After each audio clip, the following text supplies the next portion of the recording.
This is an episode recap of my new favorite show, Fear the Walking Dead.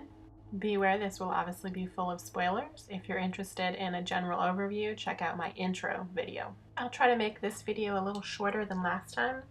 The last one was the first pilot episode, so I felt I needed to introduce characters a little more. Your 5-second overview of the show would be it's a spin-off of The Walking Dead. It is set in Los Angeles, days before the major outbreak of zombies happens. So far, the only ones that realize that zombies are real is Madison, Travis, and her son Nick. On the show so far, the general public realizes that strange things are beginning to happen.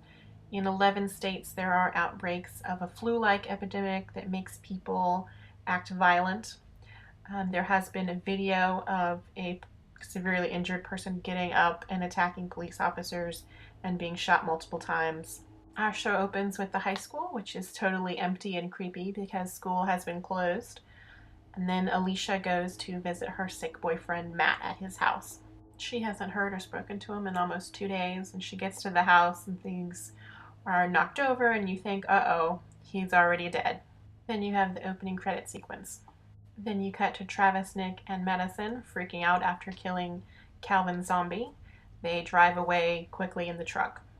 Travis tries to call his son Chris, but gets no answer, and Madison tries to call Alicia and also gets no answer. They also listen to the radio to see if they hear any news of the outbreak, but there is nothing. There is just a few stories of violence and police officers. At this point, they have a decision to make, same one everybody makes in an emergency situation: fight or flight. They choose to flee the city. They decide they're going to go to the desert where there's fewer people and less chance of getting the outbreak or meeting dead people. They go meet Madison's daughter Alicia, who is at her boyfriend's house, who is not dead. He is sick and running a fever. They all realize he's about to die, except for his girlfriend, of course. They see he's been bitten, and they choose not to tell Alicia what happened to them or what's going on, which brings up a question of should you lie to your loved ones or let them know? I'm more of the you should really let them know what's happening.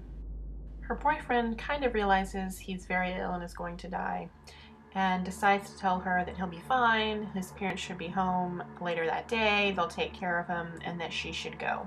Obviously, since he got bit by a zombie, he realizes bad things are happening and understands why her mom is in such a panic.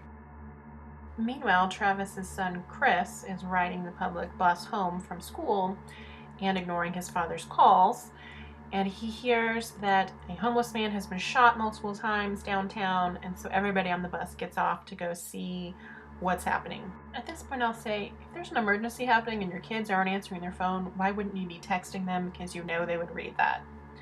I think a this is life or death emergency with 15 exclamation points might make them call you back. They get back to Madison's house and they see one neighbor across the street totally oblivious to what's going on, throwing a birthday party for her 9-year-old. And the other neighbor, Peter, next door, is loading up his car with supplies because obviously he knows what's going on. Once inside, Nick asks his mom why he didn't warn his neighbor across the street of what they obviously know is going to happen. She sort of deflects the question and then says, yeah, she'll tell her later.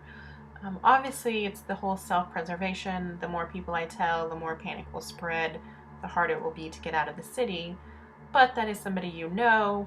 Probably if you're a moral person, you'll warn them. Nick is also having a hard time with the fact that nobody seems to recognize the warning signs, and the fact that he also just killed his friend and drug addict Calvin in self-defense and then ended up having to kill his zombie as well. His mom reassures him that he's not crazy and he's not a bad person. He did what he had to do to protect them.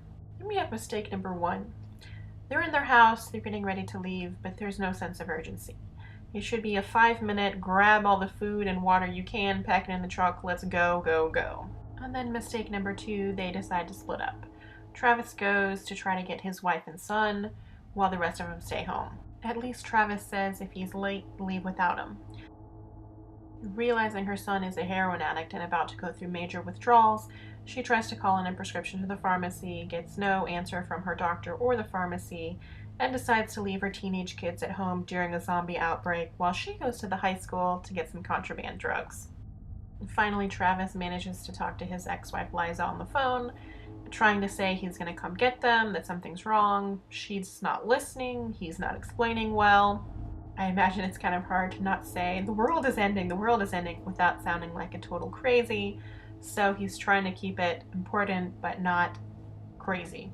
He stops at a gas station along the way and sees a police officer loading his car up with tons of bottled water, realizing that this guy also is fleeing the city, but not kind enough to warn people what's going on.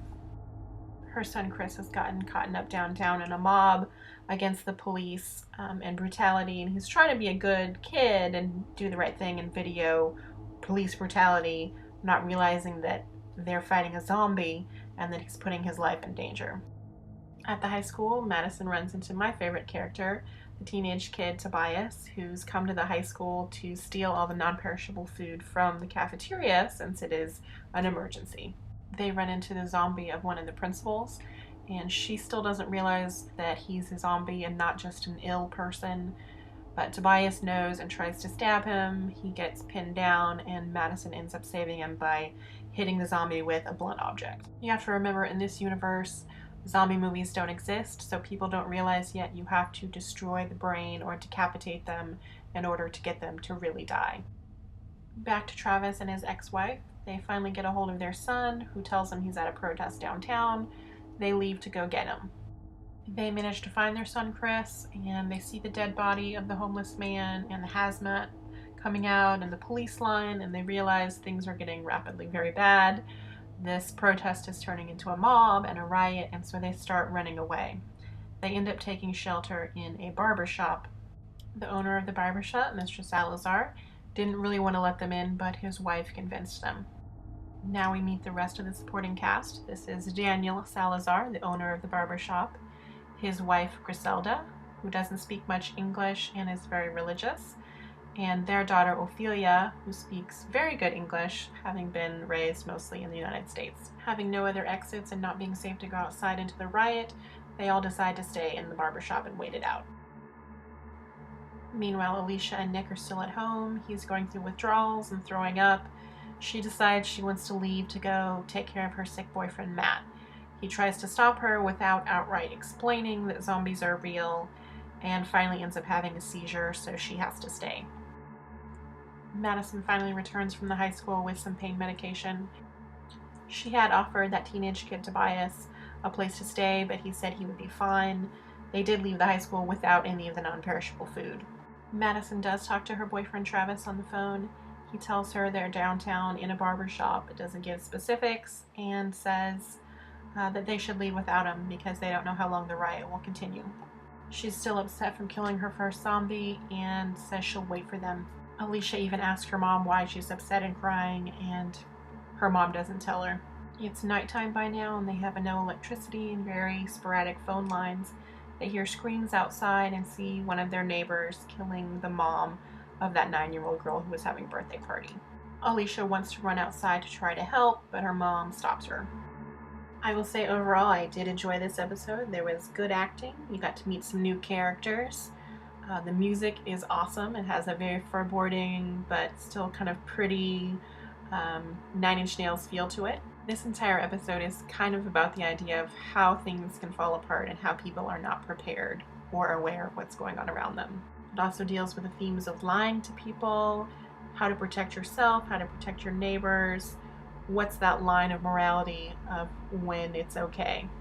Most civilians live very innocent lives. They think nothing bad is going to happen, and they aren't able to deal with major emergencies. This family's not even prepared for a normal emergency like a house fire or an earthquake. You should have a go bag with all your important documents, your mementos that you don't want to lose, as well as a stock of non-perishable food that you can quickly load into your car to escape. As the Boy Scouts say, be prepared. Feel free to leave me a comment about who your favorite character is or what the most frustrating thing you found in this episode was, because obviously it's a lot about trying to leave but not being able to communicate with people. Please subscribe or give me a thumbs up or a suggestion on what kind of videos you'd like to see.